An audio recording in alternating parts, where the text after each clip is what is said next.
Hello student, how are you? Hope all are well. তো প্রতিদিনের মতো আজকেও আমি তোমাদের সামনে আরআরবি গ্রুপ ডির বিগত বছরের ম্যাথ এবং সায়েন্সের কিছু মোস্ট ইম্পর্ট্যান্ট গুরুত্বপূর্ণ ম্যাথ এবং সায়েন্সের কোশ্চেন নিয়ে আজকের ক্লাসটি। তো ভিডিওটি শুরু করছি। তো প্রথম কোশ্চেন, এটা দ্বিঘাত সমীকরণ রিলেটেড। দেখো, বি এর মানগুলি নির্ণয় করো যার জন্য দ্বিঘাত সমীকরণটি এর বীজদ্বয় হচ্ছে সমান হবে। তো আমি প্রথমে সমীকরণটা আগে লিখি। দেওয়া আছে 4x² plus bx plus 1 equal 0। তো এই সমীকরণের হচ্ছে বীজদ্বয় সমান হবে, তাহলে বি এর মান কি হবে?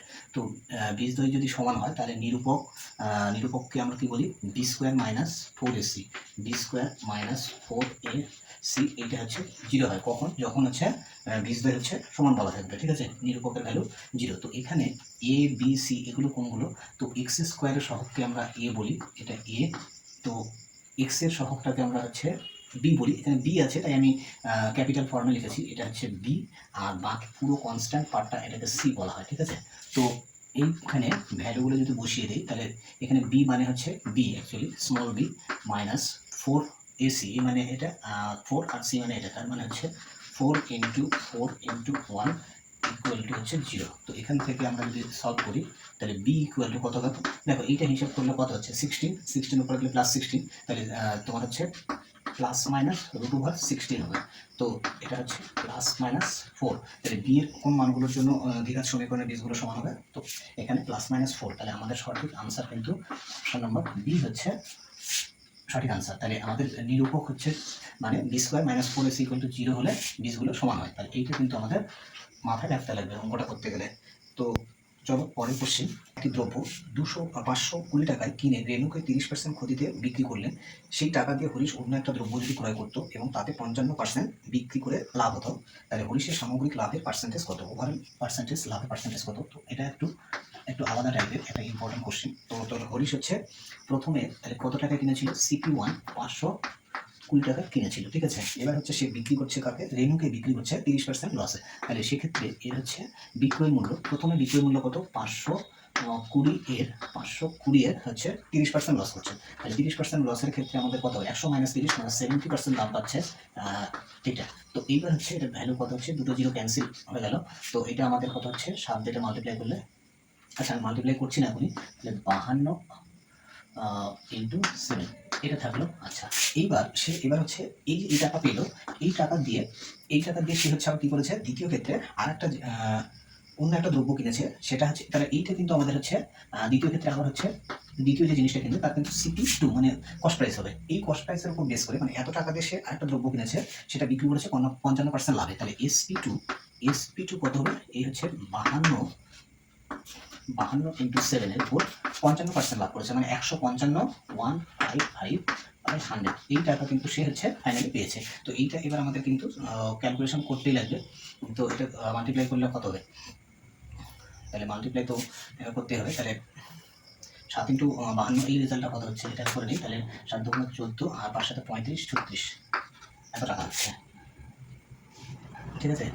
আচ্ছা এটাকে একটু কাটাকাটি করা যায়। আমি 4 দিয়ে যদি কাটাকাটি করি, 4 দিয়ে কাটলে 25 আর 4 দিয়ে 4 × 52 13 হচ্ছে। আচ্ছা 25, এটা 5 দিয়ে যদি কাটি, 5 দিয়ে কাটলে আমাদের হচ্ছে 5 দিয়ে কাটলে এটা হচ্ছে 31, তাহলে 31 হচ্ছে, ঠিক আছে?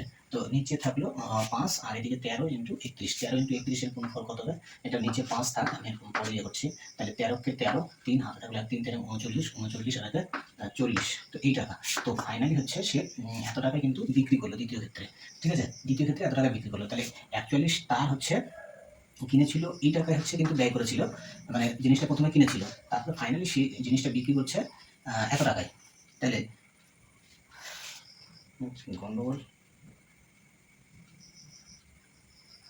আচ্ছা এখানে একটা 7 কিন্তু রয়েছে, তো ইনটু হচ্ছে 7 হবে। তাহলে ইনটু হচ্ছে 7, এটা আমি ছাড়া পড়ে গেছে। তাহলে 7 দিয়ে এটা মাল্টিপ্লাই করলে কত হবে? ফাইনালি হচ্ছে এটা 5 থাকলো, তাহলে 3 এর সাথে 21, 21 এর 1 আর হচ্ছে তাহলে 2 আর হচ্ছে আমাদের 5 4 সাথে 28, তাহলে এটা হচ্ছে মানে 2821/5 এই টাকা হলো। তো এটাকে যদি আমি হচ্ছে উপর নিচে 2 দিয়ে মাল্টিপ্লাই করি তাহলে এটা হচ্ছে পয়েন্টে চলে আসবে। তাহলে 2 দিয়ে মাল্টিপ্লাই করলে নিচে হচ্ছে 10 আসবে। তাহলে 2 দিয়ে মাল্টিপ্লাই করলে এটা 2 আর এটা হচ্ছে 4 আর 8 2 56 এটা। তাহলে পয়েন্টটা কিন্তু আমাদের এইখানে পড়বে। তাহলে এই টাকা কিন্তু ফাইনালি সে পেলো। তাহলে 520 টাকার জিনিস সে ফাইনালি এই টাকা বিক্রি করলো। তাহলে ওভারঅল তাহলে লাভ কত হবে?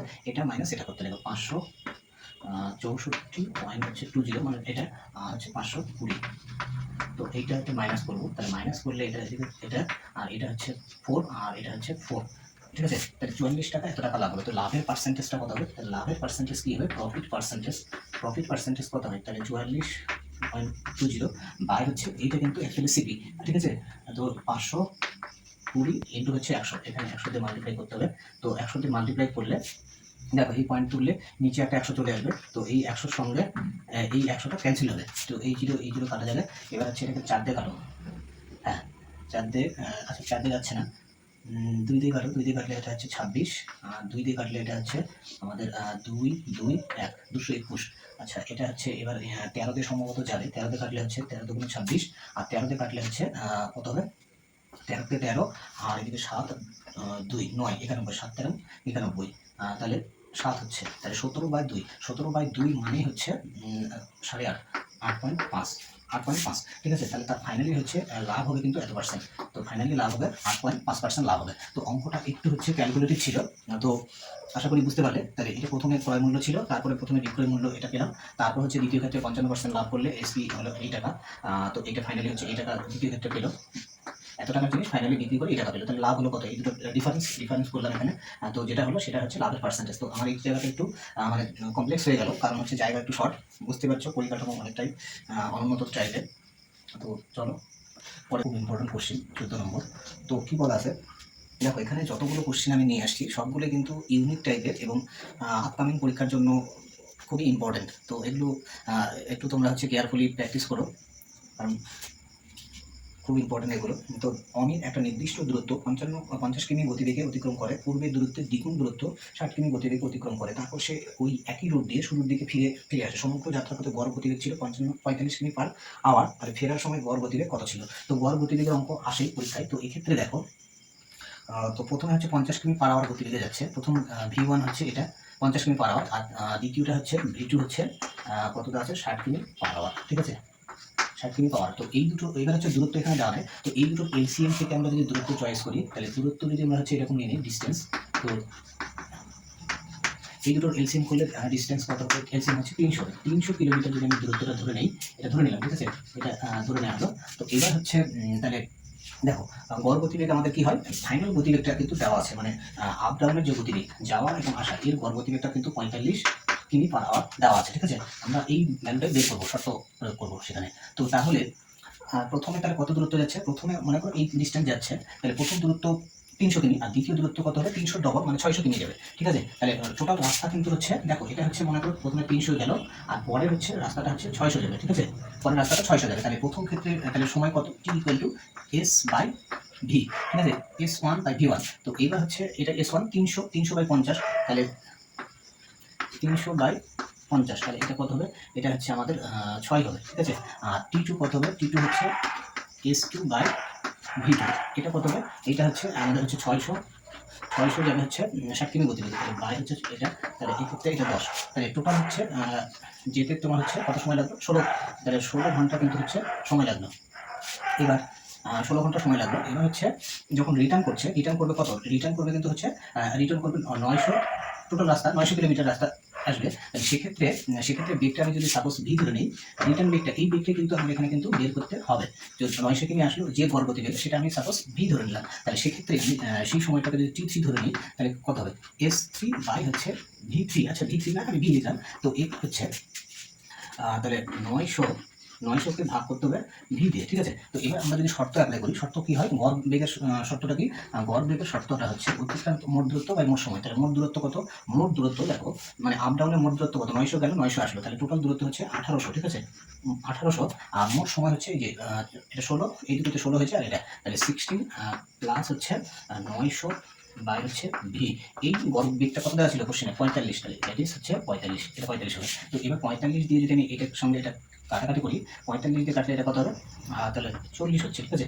এবার হচ্ছে এটাকে কোন করে যদি গুণ করে দিই, দেখো এটা এদিকে 1 হয়ে গেল, তাহলে এটা আমাদের দাঁড়াবে তাহলে কত, এদিকে হচ্ছে 16 প্লাস হচ্ছে 900 বাই হচ্ছে ভি, এই মানটা কত হচ্ছে, এই মানটা হচ্ছে আমাদের 40, ঠিক আছে। তো এবার হচ্ছে এখান থেকে, তো এই 16 ওপর চলে যাবে, এই 16 ওপর গেলে আমাদের 900 বাই হচ্ছে ভি থাকবে, আর ওটা 16 থেকে ওটা মাইনাস করলে হচ্ছে 30 থেকে 24 হচ্ছে, তাই তো 24 হচ্ছে। তাহলে এবার 6 দিয়ে এটাকে যদি কাটি, 6 দিয়ে কাটলে 4, 6 দিয়ে কাটলে হচ্ছে 6 15 90 এটা। তো এবার হচ্ছে এটাকে 2 দিয়ে কাটো, 2 দিয়ে কাটলে 2, 2 দিয়ে কাটলে হচ্ছে 75। তাহলে আমার পরিকাঠামো অনেকটাই উন্নত, তোমরা একটু অ্যাডজাস্ট করে নিও।